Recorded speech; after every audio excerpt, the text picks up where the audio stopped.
For this presentation, I chose to discuss Goal 1, End Poverty, focusing on Canada, the US, and Sub-Saharan Africa. First, let's discuss what poverty is and what it looks like around the world. First off, poverty is a condition in which a person is unable to obtain the essentials needed for survival. This may be food, housing, clean water, or safety. Economically, extreme poverty is defined as living on less than $1.90 US a day. However, effective poverty varies by nation. Now, how this applies to each nation is different. For example, in Canada, the poverty level varies by territory, but it is generally defined as living on less than $60 a day. It is important to note, though, that typically people look the same no matter their location, if their income level is the same, meaning there isn't much difference between $60 a day in Canada and $60 a day in Sub-Saharan Africa. The higher cost of living in Canada is offset by the social safety net.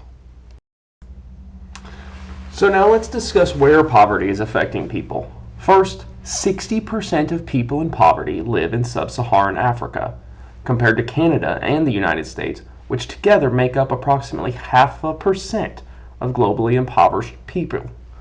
To dial into this a little bit more, that means that 1 in 3 people in Sub-Saharan Africa is living in extreme poverty. Every region has different causes for poverty, and in areas where there is widespread poverty, it tends to be more difficult to overcome causes such as instability, lack of infrastructure, lack of education, and difficult access to clean water.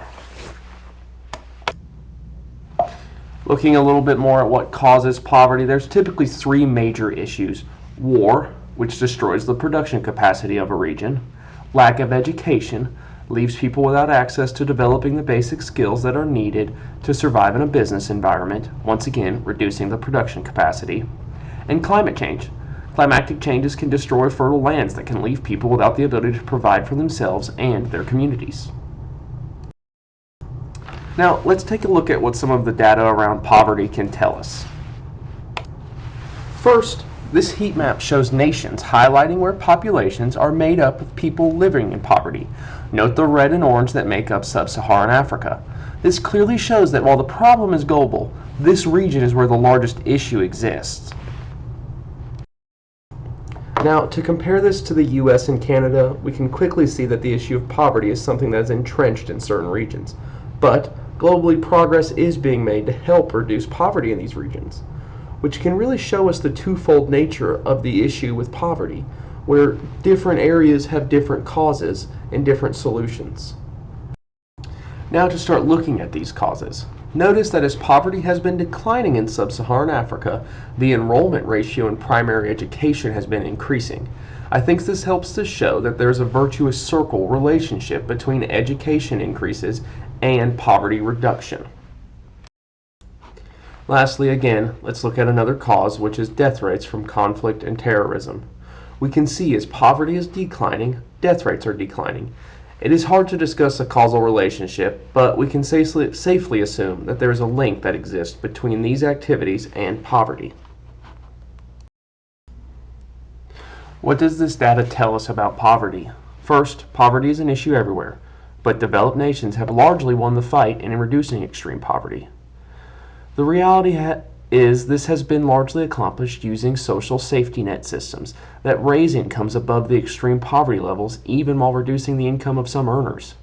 This is why we are seeing these incredibly low poverty statistics from developed nations like the United States and Canada. By comparison, Sub-Saharan Africa has never had stable, widespread production capacities required to produce these social safety nets.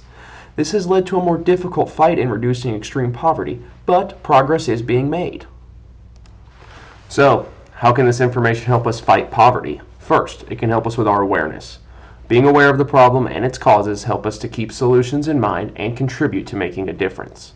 Next, knowing what contributes to poverty enables us to understand what resources can help resolve this long term, not just supplying one-time monetary contributions. Finally, in the same vein, we can understand what skills people can develop to help themselves and their communities combat poverty. Let's talk about some brainstorming that can apply global information systems to help end poverty. First, focusing on the productivity loss from conflict, we could use 5G systems to warn people of troop movements, giving civilians time to get out of the way of conflicts.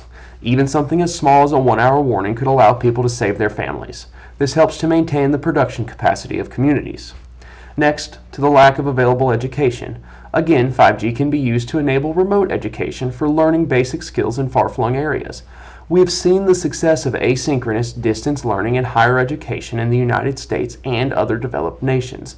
Learning things like quantitative literacy in developing nations could enable communities to pull themselves out of poverty using their own skills.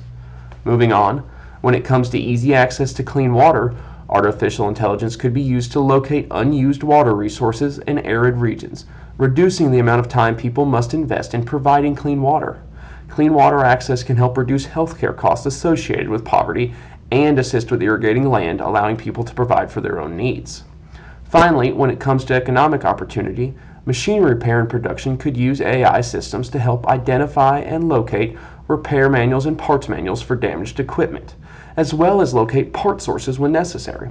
This would reduce the burden on local communities to repair and operate machinery that are necessary for transportation and clean water.